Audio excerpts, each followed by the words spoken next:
ఇప్పుడే జీ5 app download చేయండి. చూడండి మీ ఫేవరెట్ టీవీ షోస్ ఎప్పుడైనా ఎక్కడైనా.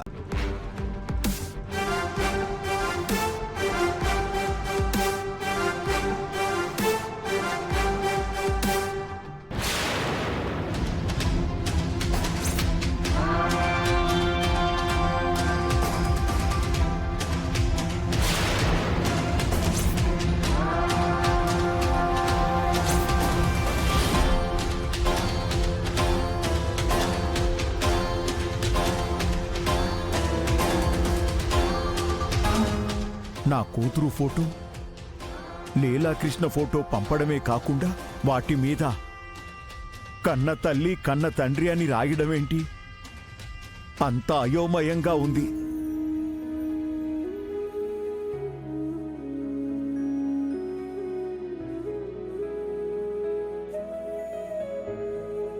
కొన్ని సంవత్సరాలుగా నీ కన్న తండ్రి అనుకుంటున్న గుణశేఖర్ నీ కన్న తండ్రి కాదు.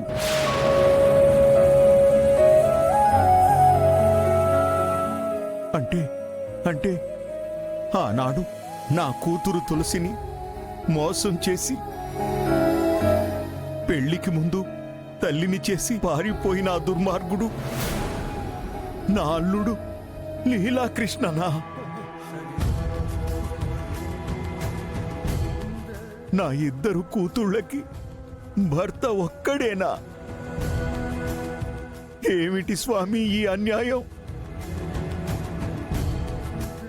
పెద్ద కూతురు జీవితాన్ని నాశనం చేసింది నా చిన్న కూతురు భర్త అని తెలిసి ఎలా నిలదీయగలను స్వామి? ఎలా నిలదీయగలను? నా ఇద్దరు కూతుళ్ళు నా రెండు కళ్ళు అయినప్పుడు ఏ కంటిని పొడుచుకోగలను స్వామి? అంతా నా కర్మ.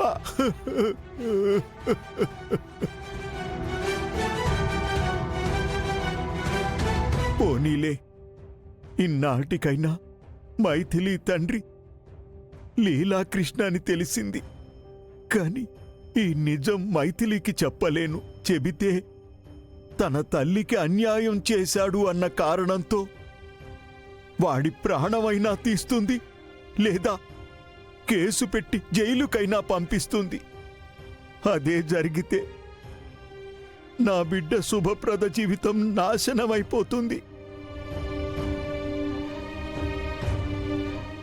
ఈ సమస్యలన్నిటికీ ఒకటే పరిష్కారం. ఈ నిజాన్ని నా గుండెల్లోనే సమాధి చేయడం. ఈ నిజం ఎప్పటికీ మైథిలికి తెలియకుండా ఉండాలంటే మైథిలి చేతికి చేరాల్సింది ఈ ఫోటోలు కాదు.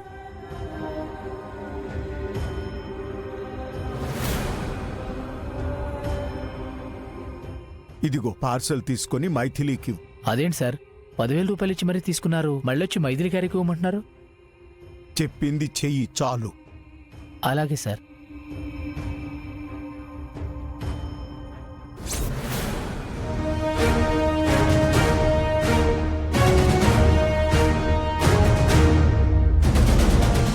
ఇగో అమ్మాయి, ఎంతసేపు ఇప్పుతావు పార్సలు? బేగితి. ఎందుకు తీస్తుందన్నయ్యా? స్మగ్లింగ్కి బాగా అలవాటు పడిపోయింది కదా. ఏ బొంబాయి నుంచో గోవా నుంచో స్మగ్లింగ్ సరుకులు తెప్పించుంటుంది. ఇప్పుడు ఆ పార్సల్ ఓపెన్ చేస్తే బండారం మొత్తం బయటకొస్తుందని పార్సల్ ఓపెన్ కానట్టుగా వెధవ నాటకాలు ఆడుతుంది. నిజమే ఆంటీ, ఊరు పేరు లేకుండా పార్సిల్ వచ్చినప్పుడే నాకు అనుమానం వచ్చింది. అందులో ఏదో ఇలాంటి ఇల్లీగల్ వస్తువులు ఉంటాయి అని. మీరంతా కాసేపు ఆగుతారా? నిజానిజాలేమిటో తెలుసుకోకుండా ఎందుకు మైథిలి మీద నిందలు వేస్తారు? అమ్మా మైథిలి, నువ్వు ఓపెన్ చేయమ్మా. అలాగే తాతయ్య.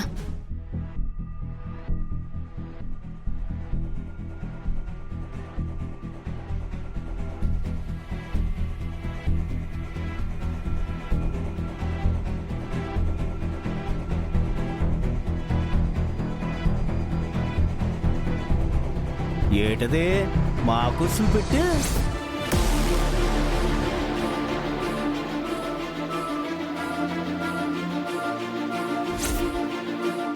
నన్ను క్షమించమ్మా మైథిలి. నీ తండ్రెవరో తెలిసి కూడా చెప్పలేని దుస్థితిలో ఉన్నాడమ్మా నీ తాతయ్య. అయినా ఆ నీచుడు నీ తండ్రి అని తెలియకపోవడం మంచిదమ్మా. తెలియకపోవడమే మంచిది. ఇదేంటండి, నా జీవితానికి సంబంధించిన ముఖ్యమైన విషయాలు తెలుస్తాయన్నారు, నా జీవితం గురించి రహస్యాలు బయటపడతాయన్నారు. తీరా చూస్తే దేవుడు ఫోటోలు పంపించారు. అమ్మ మైథిలి, దేవుడి దయ వల్ల నీ జీవితంలో అన్ని శుభాలే కలగాలని, దేవుడు ఆశీస్సులతో నీకున్న పీడలన్నీ తొలగిపోవాలని ఎవరో నీ మంచి కోరి దేవుడి ఫోటో పంపించారమ్మా. మంచి ముహూర్తంలో నీ చేతికి అందింది. తీసుకెళ్లి దేవుడి గదిలో పెట్టి పూజించుకో, అంతా మంచే జరుగుతుంది. పద మైథిలి. సరే. అమ్మయ్యా, మొత్తానికి మైథిలికి నిజం తెలియకుండా జాగ్రత్త పడగలిగాను, అంతే చాలు.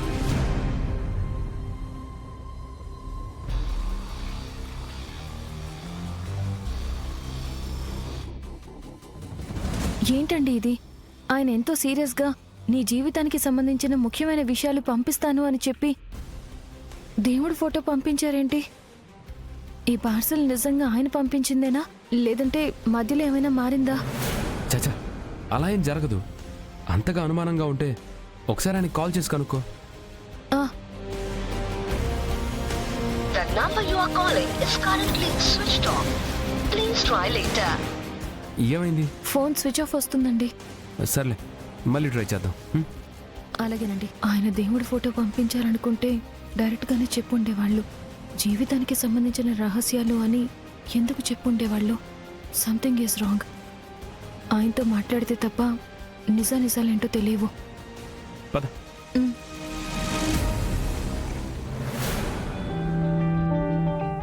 ఏమే, అల్లుడు గారిని పిలు. ఏమండి, ఏమండి, తొందరగా రండి. వస్తున్నాను. అన్నీ పెట్టుకున్నావు కదమ్మా? అమ్మా, అన్నీ పెట్టుకున్నాను. మీకోసమే వెయిటింగ్. పదండి. బంటి, రే బంటి. ఏంటమ్మా? మేమందరం గుడికి వెళ్తున్నాము. నువ్వింటి దగ్గరే జాగ్రత్తగా ఉండు. నాతో ఒక్క మాట కూడా అనలేదు. అయినా ఇప్పుడు గుడికి వెళ్తున్నారేంటి మీరు? ఏం లేదులేరా, మీ అమ్మకు మొన్న అమ్మవారు వచ్చింది కదా, పూర్తిగా తగ్గిపోతే గుడికి వస్తామని మొక్కున్నాం. అందుకే ఆ మొక్కు తీర్చుకోవడానికే వెళ్తున్నాం. ఓ అలాగా. మరైతే నేను కూడా వచ్చేవాడిని కదా.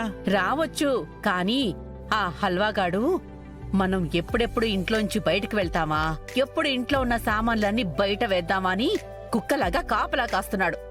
పొరపాటున ఇంట్లో ఎవరూ లేమని వాడికి తెలిసిందో వెంటనే వచ్చి సామాన్లన్నీ బయటేసి ఇంటికి తాళం వేస్తాడు.